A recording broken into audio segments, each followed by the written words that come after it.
இந்த வீக் மட்டும் 100 கொஸ்டின்ஸ் இதை பத்தி கேட்டிருப்பாங்க. அதுல ரொம்ப காமனா கேட்ட கொஸ்டின் என்ன தெரியுங்களா? டெலிவரி ஆனதுக்கு அப்புறம் வரக்கூடிய வெஜினல் லூஸ்னஸ் ப்ராப்ளம் பெர்மனண்டா மேடம்? பெர்மனன்ட் கிடையாதுங்க. டெலிவரி ஆனதுக்கு அப்புறம் கொஞ்சம் டைம் கொடுக்கும்போது, அது ஹீலிங் டைம் கொடுக்கும்போது அதுவே ரெக்கவர் ஆயிடும்.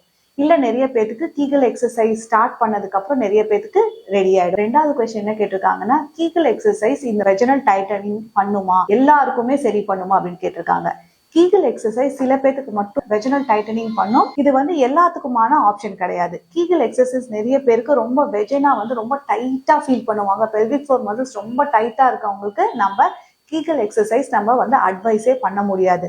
ஸோ கீகல் எக்ஸசைஸ்ங்கிறது இட்ஸ் நாட் ஃபார் ஆல். அதே மாதிரி நம்ம வெஜினல் லாக்ஸிட்டிக்கு சர்ஜரி மட்டும்தான் ஆப்ஷனா மேம்னு கேட்டிருக்காங்க. இல்லைங்க, நிறைய பேருக்கு ரொம்ப ஏர்லியர் ஸ்டேஜ்ல நம்மளுக்கு நிறைய கிரீம்ஸ் அப்ளை பண்றதுனால நம்மளோட பெல்விக் ஃப்ளோர் மசிலோட டோன் நம்மளுக்கு திருப்பி அதே மாதிரி வரும். ஸோ ரெண்டாவது நம்மளுக்கு லேசர் ஆப்ஷன்ஸ் இருக்கு. ரொம்ப சிவியரான வெஜினல் லாக்ஸிட்டி இருந்துச்சுன்னா கட்டாயம் அவங்களுக்கு மட்டும் நம்ம சர்ஜிக்கல் ஆப்ஷன்ஸ் நம்ம சொல்லுவோம். ஸோ எல்லாருக்குமே சர்ஜரி தேவைப்படுமானா இல்ல. அதே மாதிரி கீகல்ஸ் எல்லாத்துக்குமே சரி பண்ணுமானாலும் இல்ல.